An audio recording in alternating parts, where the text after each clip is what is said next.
Hello everyone, my name is Deepak. Today I am going to present cloud security in cloud computing. Okay, so जैसे कि आपको पता ही होगा कि मैं cloud security की ऊपर प्रेजेंटेशन देने वाला हूँ. Okay, तो without any delay let's start it. Okay, so आज जैसे आज हम बहुत सारे सोशल प्लेटफॉर्म यूज़ करते हैं, जैसे व्हाट्सअप हो गया, फेसबुक हो गया, इंस्टाग्राम हो गया. और जब हम इन्हें यूज़ करते हैं तो जाहिर सी बात है इनके पास डाटा भी होगा. तो बात ये है कि जब डाटा इन पर है, इन एप्लीकेशन इन प्लेटफॉर्म्स पर है, तो डाटा स्टोर कहाँ होगा? बेसिक नॉर्मल सी बात है, सर्वर पर होगा. लेकिन जो इनके सर्वर्स हैं वो हमारे डाटा को कैसे सेव रखते होंगे, कैसे सेव करते होंगे, कैसे इंटरप्रेट रखते होंगे, क्या क्या इनके बिहाइंड क्या क्या मैकेनिज्म चलती होगी, क्या क्या चीज़ है, वो सब चीज़ हम इस आने वाले कॉन्सेप्ट में बात करेंगे. ओके, तो without without any delay let's started. Okay, what is cloud security? Okay, so what is cloud security? So cloud security क्या है? तो cloud security is the protection of data, application services stored in the cloud and it protects from unauthorised access and attackers. Okay, technically बात है कि cloud security क्या है? एक सब डोमेन है. किसका सब डोमेन है? कंप्यूटर सिक्योरिटी का. ओके, कंप्यूटर सिक्योरिटी का सब डोमेन है, जिसके इसमें टेक्नोलॉजीज, पॉलिसीज और कंट्रोल का सेट होता है, जो कि क्या करते हैं, हमारा डाटा हो, एप्लीकेशन है और इंफ्रास्ट्रक्चर को प्रोटेक्ट करता है. जैसे मैं आपको रियल एग्जांपल दूँ, जैसे हमारी सोसाइटी होती है. सोसाइटी में क्या होते हैं, बहुत सारे लोग होते हैं, और सोसाइटी के हाथ में देखा होगा सिक्योरिटी गार्ड होता है. वो क्या करता है, पूरे सिक्योरिटी की क्या करता है, रक्षा करता है. कौन जा रहा है, आ रहा है, उसकी सब खबर रखता है. तो क्लाउड सिक्योरिटी भी ऐसे ही काम करती है. उसमें डाटा जो अंदर है, उसके अंदर जितने भी डाटा है उनकी देखभाल सिक्योर करने की क्या है, रेस्पॉन्सिबिलिटी होती है. ओके, तो thank you so much. Hello, तो हमने अभी बात की what is cloud security and मैंने उससे रिलेटेड एक एग्जांपल दिया. अब मैं बात करूँगा किसके बारे में?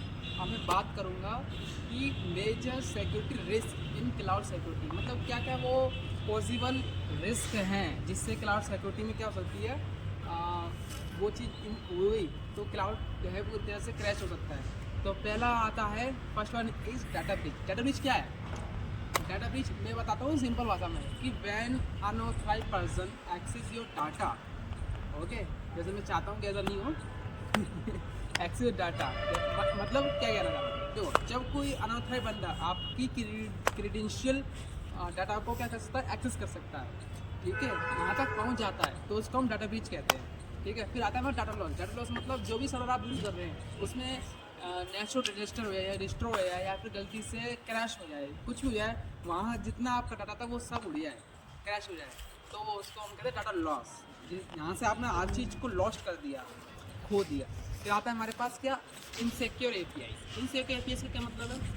इनसिक्योर एपीआई से मतलब है कि जो भी एपीआई यूज़ होती हैं क्लाउड सर्विसेज में, ओके, वो कमज़ोर आती हैं, जिससे क्या होता है, जो हैकर्स होते हैं ना, अटैकर्स होते हैं, उनके लिए बहुत ही हेल्पफुल हो जाता है एंटर करना.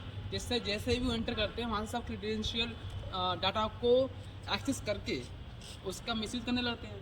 ठीक है, फिर इसके बाद आता है हमारा इनसाइडर थ्रेट. इनसाइडर थ्रेट क्या होता है? इनसाइडर थ्रेट का मतलब होता है जब कोई एम्प्लॉई किसी ऑर्गेनाइजेशन में काम करता है, ओके, और वहाँ उसका किसी से क्या होता है, टूटबे में आती है, तो क्या होता है, वहाँ से कंपनी के जितनी भी इंफॉर्मेशन होती है वो आप उस कंपनी की कॉम्पिटिटर को प्रोवाइड कर देता है. जिससे क्या होता है, कंपनी है उसके लिए बहुत घातक साबित हो सकता है. जिससे जो भी क्लाउड है ना, क्लाउड उसमें क्या आ सकता है, उसमें बहुत सारी परेशानी हो सकती है. ओके, तो मैंने इतने सारे पॉइंट्स बताए हैं, ये मेजर सिक्योरिटी रिस्क हैं क्लाउड में. अगर ये चीज़ हो गई तो क्लाउड में जितना डाटा होगा वो हमारा क्या होगा, सब टेस्टनेस हो जाएगा. ओके, तो ये सिक्योरिटी रिस्क हैं.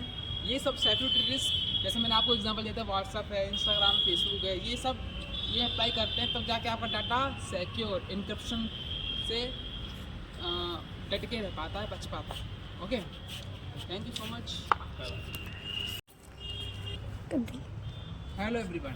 सो जैसे कि आपने अभी क्लाउड सिक्योरिटी के बारे में मैंने पढ़ा, ठीक है। मैंने उसमें बताया कि क्लाउड सिक्योरिटी क्या है, फिर उसमें मैंने आपको उसमें होने वाले जो पॉसिबल मेजॉरिटी रिस्क हैं जो कि क्लाउड सिक्योरिटी में हो सकते हैं, उसके बारे में बताया। लेकिन अब मैं बात करने जा रहा हूँ, अगर ये मेजॉरिटी रिस्क हो सकते हैं या फिर कोई मतलब कोई जो एम्प्लॉई है वो ऐसा काम कर सकता है, या फिर सर्वर कैश हो जाए, या फिर क्लाउड जो है उसकी सिक्योरिटी फेल हो जाए, तो क्या क्या सॉल्यूशन है, ठीक है, जिससे ये जो जितने भी मिस कॉन्फ़िगरेशन के हिसाब से जितने भी ये सर्वर क्रैश होते हैं इनको बचाया जा सके, तो उसकी चर्चा हम करने वाले हैं। तो पहली चीज़ है क्या, इनक्रप्शन।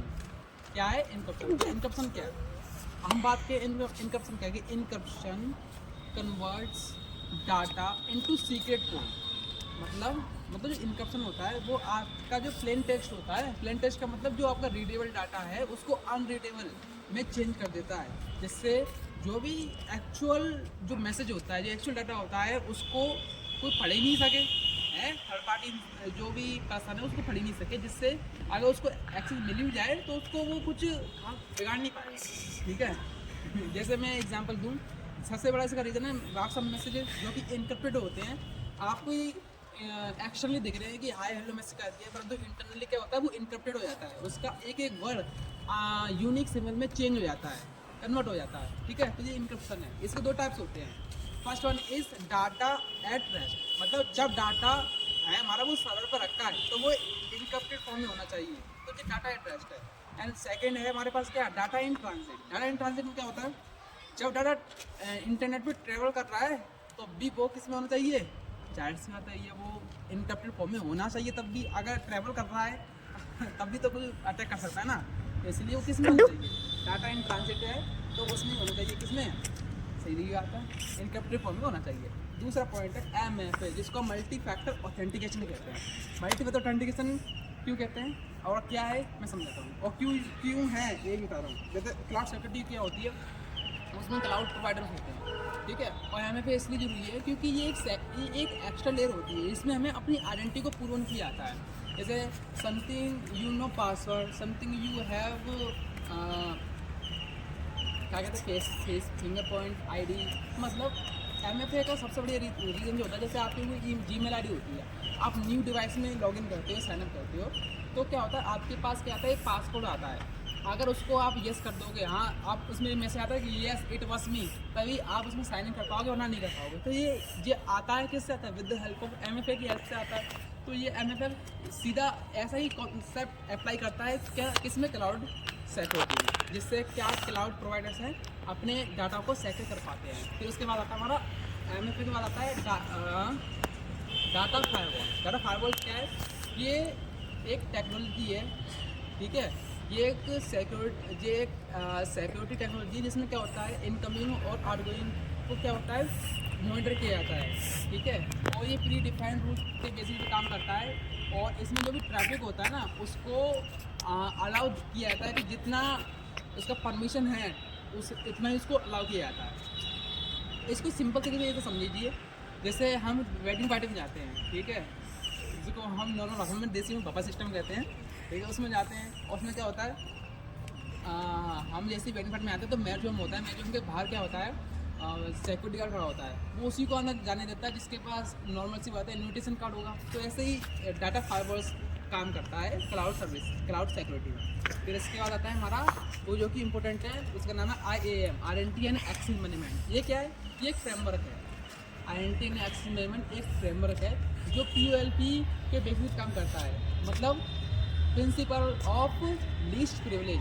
इसका मतलब ये है किसी भी यूज़र या एम्प्लॉय को जितनी उसकी नीड है, जितना उसको चाहिए उतना ही उसको एक्सेस देना, कौन क्या और कितना एक्सेस करने वाला है, ठीक है, यही उसके अथॉरिटी में काम करता है, इसके अलावा नहीं काम करता है, और IAM में यही सबसे ज़्यादा यूज़ होता है।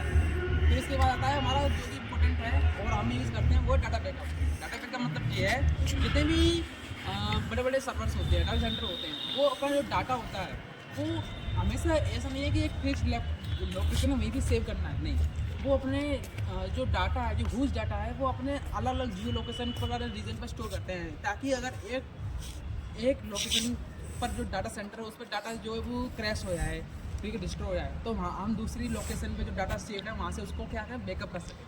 तो हम क्या करते हैं, मैनी कॉपीज बनाते हैं डाटा की और अलग जी लोकेशन में स्टोर कर लेते हैं, ताकि बैकअप के लिए अगर आगे चल के कुछ भी हमारे साथ बुरी चीज़ होती है तो उससे हम उससे एक्सेस कर सकते हैं। और डाटा बैकअप की अगर हम रियल लाइफ बात करें, जैसे हम जैसे क्या है, हम जैसे एग्ज़ाम आने वाले होते हैं तो एग्ज़ाम से पहले हमारे जो जितने भी नोट्स है उसकी फ़ोटो खींच के या PDF बना के हम क्या करते हैं, गूगल ड्राइव या सर्वर पर डाल देते हैं, जिससे जैसे पेपर जिससे अगर हमारे नोट्स खो भी जाएँ हमारी लापरवाही से, ठीक है, तो आगे चल के हम उसको एक्सेस कर सकें। वैसे ही हम यही डाटा बैकअप है और यही हमारा क्लाउड सर्विस होता है। तो ये मैंने जितने भी पॉइंट बताएँ, ये सब क्लाउड जो प्रोवाइडर्स होते हैं जो अप्लाई करते हैं, जो हमारे डाटा जो सेव है सर्वर पर वो सब अप्लाई करते हैं, जिससे हमारा डाटा सिक्योर रहे, इनकैप्चर्ड रहे और कोई भी अटैकर्स हैकर उसको एक्सेस ना कर सके, ठीक है। एंड एट द लास्ट मैं ये कहूँगा, हमारा जो डाटा ना वो सबसे वैल्यूबल एसेट है। माई अकॉर्डिंग हमारा जो डाटा है वो सबसे वैल्यूबल एसेट है। और जैसे हम अपने पैसे को प्रोटेक्ट करते हैं वैसे ही हमें अपने डाटा को प्रोटेक्ट करना आना चाहिए, ठीक है। लोग कहते हैं कि आप जो क्लाउड यूज़ कर रहे हैं वो सिक्योर है, ठीक है, पूछते हैं, मगर सीधा आंसर ये होना चाहिए या फिर हमको ये सब होना चाहिए कि जो हम क्लाउड यूज़ कर रहे हैं वो हम सिक्योरली यूज़ कर रहे हैं या नहीं, ठीक है। तो ये मेरी तरफ से क्लाउड सिक्योरिटी का वो था presentation. Hope you are enjoying great, thank you so much.